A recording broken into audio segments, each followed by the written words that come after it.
Brother, ఇప్పుడు simple విషయం, మేడిగడ్డ మీద ఆల్రెడీ ఒక కమిషన్ వేసిండ్రు, వాళ్ళు విచారణ చేస్తూనే ఉన్నారు, డిపార్ట్మెంటల్ ఎంక్వైరీ నడుస్తూనే ఉంది. మొన్న మేమందరం మేడిగడ్డ పోయి వచ్చినాం, 10 లక్షల క్యూసెక్కులు పోతుంటే కూడా చెక్కు చెదరకుండా ఉంది. వీళ్ళు చేసిన ప్రచారం అంతా చిల్లర ప్రచారం అని తేలిపోయింది. ఎన్నికల్లో లాభం కోసం చిల్లర మాటలు మాట్లాడినరు, కాళేశ్వరం కొట్టుకపోయింది, 1,00,000 కోట్లు కొట్టుకపోయిన కేసీఆర్ మీద ఆరోపణలు అయితే చేసినరో అవంతా చిల్లర మాటలు, చిల్లర విమర్శలు అనేది మళ్ళొక్కసారి తేలిపోయింది.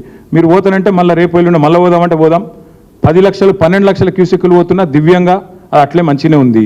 వీళ్ళు చేసిన ప్రచారమే దివాలా కోర ప్రచారం అని తేలిపోయింది. ఇంకేం చెప్పాలి మీకు? ఇక నేను వాళ్ళ కాలమే సమాధానం చెప్తుంది కదా, ప్రకృతే సమాధానం చెప్తుంది వీళ్ళ చిల్లర మాటలకు.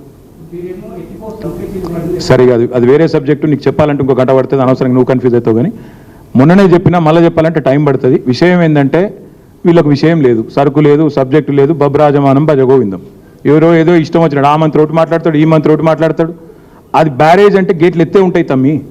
వరద వచ్చినప్పుడు ఎప్పుడైనా బ్యారేజ్ గేట్లు ఎత్తే పెడతారు. నువ్వు ప్రకాశం బ్యారేజ్కో ధవళేశ్వరం బ్యారేజ్కో గేట్లు ఎత్తే ఉంటాయి. ఎప్పుడు బ్యారేజ్ గేట్లు దించుతారు?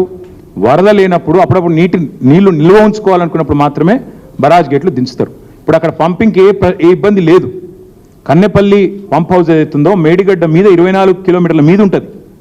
10 లక్షల క్యూసెక్కులలో కేవలం ఒక 0.4% అంటే జస్ట్ 40,000 క్యూసెక్స్ మనం ఒక చిన్న ఛానల్ ద్వారా అటు డైవర్ట్ చేయగలిగితే ఇవాళ కన్నెపల్లి పంప్ హౌస్ దివ్యంగా నడుపుకోవచ్చు.